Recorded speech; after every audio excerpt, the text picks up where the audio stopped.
अरिहन्ते पद वीतरागे विज्ञा वर्णो बारह भावना जग जीवन हित जा। अहिंसा परमो धर्म के महावीर भगवान के संत शिरोमणि आचार्य गुरुवर श्री विद्यासागर जी महाराज की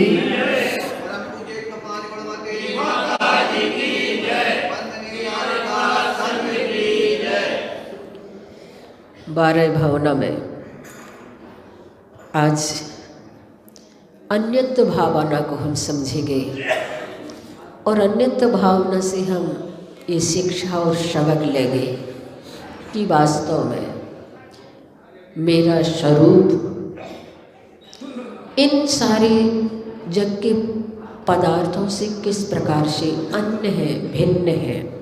यहाँ पर कहा जा रहा है अन्यत्व भावना में, तू चेतन अरु देह अचेतन यह जड़ तो ज्ञानी मिले अनादि अतनित बिछड़े ज्यों पे अरु पानी रूप तुम्हारा सब सो न्याय वेद ज्ञान करना जो लो पोरस थके न तोलो उद्यम सोचरना। कितनी सुंदर बात, कितने सुंदर शब्दों में कवि ने यहाँ पर व्यक्त की है कि वो अपने आप को संबोध रहे हैं, अपने आप को समझा रहे हैं और कह रहे हैं कि तुम चेतन हो, तुम जानकार हो, तुम्हें पता है कि हमें क्या हित करना है, क्या अहित हमारे जीवन में है, इसलिए हमें उससे बचना है। तू चेतन अरु देह अचेतन यह जड़ तू ज्ञानी। अन्यत्व भावना हमें दूध का दूध और पानी का पानी करके बताती है।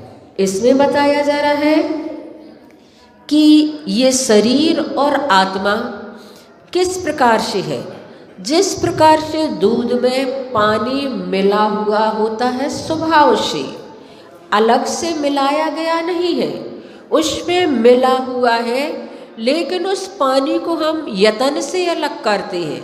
उसे हम गर्म करके दूध को जब तपाते हैं तब पानी वाष्प बनकर निकल जाता है और दूध शुद्ध प्योर मावा के रूप में रह जाता है।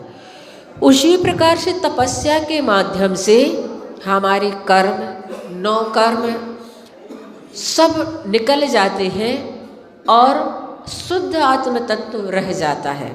और शुद्ध आत्म तत्व रहने के बाद ये हम भेद विज्ञान इस प्रकार से समझें और जाने, क्योंकि रूप तुम्हारा सबसो न्यारा। आत्मा का जो स्वरूप है उसे तो संसार में किसी से उपमा ही नहीं दी जा सकती कि तुम इतने सुंदर हो जैसे स्वर्गों के देव हैं, तुम इतनी सुंदर है तुम्हारी आत्मा जैसे कि स्वर्गों के इंद्र आदि है। ऐसी तो यहाँ उपमा ही नहीं दी जा सकती है। हमारे आत्म तत्व का स्वरूप सबसे ही न्यारा होता है, सबसे पृथक होता है, लेकिन हमें इस देह से और शरीर से भेद विज्ञान प्राप्त करना है। इसलिए जौलो पौरुष थके न तौलो। जब तक हमारा पुरुषार्थ कम नहीं होता है तब तक हमारे लिए भेद विज्ञान को बनाए रखना है। भेद विज्ञान को तीर्थंकर शांतिनाथ भगवान ने अपने जीवन में अपनाया था। आज से आप सभी यहाँ पर शांतिनाथ भगवान की 16 दिन की आराधना करने वाले हैं और उनके हम व्यक्तित्व को समझेंगे इसी 12 भावना के माध्यम से। एक एक भाव उनके हम जानते चले जाएंगे और हमारी 12 भावना भी आगे बढ़ती चली जाएगी। जब भगवान महावीर त्रिपृष्ठ प्रथम नारायण के रूप में थे, 2 मिनट में हमारी शायद बात पूरी हो जाएगी क्योंकि अभी अपन को बहुत कुछ करना है, आज पहला दिन है। तो उस समय त्रिपृष्ठ नारायण और उनका बेटा और उनकी एक बेटी, त्रिपृष्ठ नारायण के एक बेटा और बेटी थी। उन्होंने अपनी बेटी का विवाह रत्नपुर के राजा अमित तेज के साथ कर दिया और उनकी जो बहन थी सुतारा, उस सुतारा का विवाह उन्होंने त्रिपृष्ठ के बेटे से कर दिया।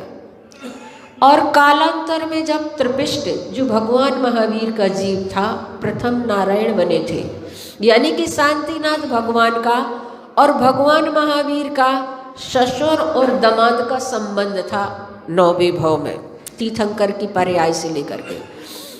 महावीर भगवान ससुर के रूप में थे, त्रिपृष्ठ नारायण के रूप में, और अमित तेज के नाम से वो शांतिनाथ भगवान उनके दामाद के रूप में हो गए। फिर जब उसका देहांत हो गया, देहावसान हो गया, तब उनके भाई बलभद्र को तो वैराग्य हो गया और जो अमित तेज थे उनको रत्नपुर का राजा बना दिया गया। एक बार किसी निमित्त ज्ञानी ने बताया कि रत्नपुर के राजा के ऊपर 7 दिन के बाद वज्र गिरने वाला है। सभी तो बड़े चिंतित हो गए, पर मंत्रियों ने उपाय किया कि रत्नपुर के राजा के ऊपर गिरेगा, नाम तो लिया नहीं कि उस व्यक्ति के ऊपर गिरेगा। तब फिर उन्होंने रत्नपुर का सिंहासन के ऊपर एक यक्ष की मूर्ति विराजित कर दी और 7 दिन बाद जो निमित्त ज्ञानी ने बताया वही घटना घटी। एक भयंकर वज्रपात हुआ, लेकिन राजा बच गया। कुछ समय के बाद वो अमित तेज अपनी पत्नी सुतारा के साथ वन विहार के लिए गए और वन में बैठे हुए थे दोनों आनंद से कि आकाश मार्ग से एक असनी घोष नाम का विद्याधर निकला। जैसे ही उसने सुतारा को देखा तो सुतारा से मोहित हो गया और मोहित हो गया तो उस असनी घोष विद्याधर ने एक सुंदर हिरण का रूप बनाया और छल के माध्यम से वह श्री विजय अमित तेज को वह ले गया दूर जंगल में और वहीं से उस विद्याधर ने उस अमित तेज का रूप बना लिया और अमित तेज का रूप बना करके फिर आया लौट करके वापस और सुतारा से कहने लगा कि देखो बहुत दिन ढल गया है, सूरज छिपने वाला है, अब हम वापस लौट चले अपने महल की ओर। उसे तो कुछ पता ही नहीं था कि ये बेस रख करके वो विद्याधर आ गया। वो बैठी विमान में और चल दी और जैसे ही मार्ग में पहुंचे तो उस असनी घोष ने अपना असली रूप प्रकट कर दिया। वो तो घबरा गई और उधर वो लौट करके वापस आया अमित तेज, सुतारा को नहीं देखा तो बहुत दुखी हुआ। लेकिन एक विद्याधर ने बताया कि रत्नपुर के राजा जो है उस के यहाँ जो विद्याधर है उसने उसका अपहरण कर लिया। तो फिर वो अमित तेज और श्री विजय दोनों के दोनों मिल करके उसके पास जाते हैं, चढ़ाई करते हैं, भयंकर युद्ध होता है और जब वो असनी घोष हार जाता है तो एक नाभे पर्वत के ऊपर तीर्थंकर का समूसरण लगा हुआ था। अपने प्राण बचाने के लिए वह असनी घोष विद्याधर उसमें घुस जाता समूसरण में। समूसरण में तो सबको अभय मिलता है। जैसे ही उसने वहाँ का नज़ारा देखा हुआ तो सब कुछ भूल गया और उनका पीछा करते करते अमित तेज और श्री विजय भी पहुँचे और वो भी भूल गए अपने बैर भाव को। दोनों समूसरण में इस प्रकार से एक दूसरे के प्रति मैत्री भाव को रखते हैं और जो अमित तेज की माँ आसुरी थी उसने सुतारा को ला करके दोनों को समर्पित कर दिया और भगवान के चरणों में सबने अपने बैर भाव भुला दिए।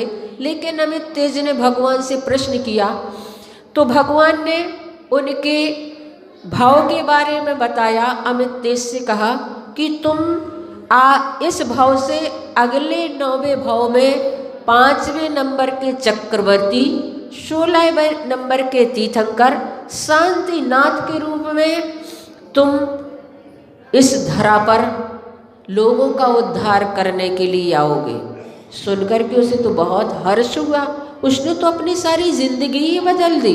दान, पूजा, शील, उपवास आदि में अपना जीवन लगाने लगे और तपस्या करने लगे। और तपस्या करते करते जब उनका जीवन का अंत हुआ तो स्वर्गों का जीवन उन्होंने व्यतीत किया। यहाँ तक एक भाव उनका अमित तेज के रूप में भगवान शांतिनाथ का हम जाने कि उन्होंने कैसे कैसे अपने जीवन को परिवर्तित किया। आज हम उन्हीं शांतिनाथ भगवान की आराधना करेंगे। सारे विश्व को बड़ी उन पर आस्था है। जब कभी भी मन विचलित होता है, जब मन कभी परेशान होता है, तो शांतिनाथ विधान, शांतिनाथ भगवान के जाप आदि करके लोग अपने आप में बड़ी शांति का अनुभव करते हैं। आप सभी का सौभाग्य है, इतना बढ़िया तो आप लोगों ने यहाँ पर माणना तैयार कर लिया कि किसी का मन भी नहीं होता होगा तो देख देख करके मन बनेगा। ये बहुत अच्छी चीज़ है। ऐसे जब हम निमित्त जुड़ाते हैं तो उन निमित्तों से जब सबके मन बनते हैं धर्म प्रभावना के, तो करने वालों को भी कई गुना उसका फल प्राप्त होता है। माहौल हमने इस प्रकार का निर्मित कर दिया कि कितने सारे लोग तैयार हो रहे हैं। हम भी विधान करेंगे, हम भी विधान करेंगे। सिर्फ एक दिन ही नहीं, एक दिन तो जिम्मेदारी के रूप में आप करेंगे, लेकिन आप सभी संकल्पित हो कि इन 16 दिन में हम शांतिनाथ भगवान की आराधना जरूर करेंगे। और हम तो करेंगे ही करेंगे। आप सभी के निमित्त से इतने अच्छे माहौल के साथ हम भी कर लें, ऐसी भावना हम भी बातें हैं। बोले महावीर भगवान के 9 बार बड़े बाबा का जाप करेंगे। ओम ह्रीं श्रीं क्लीं मैं बड़े बाबा रे हम नमः।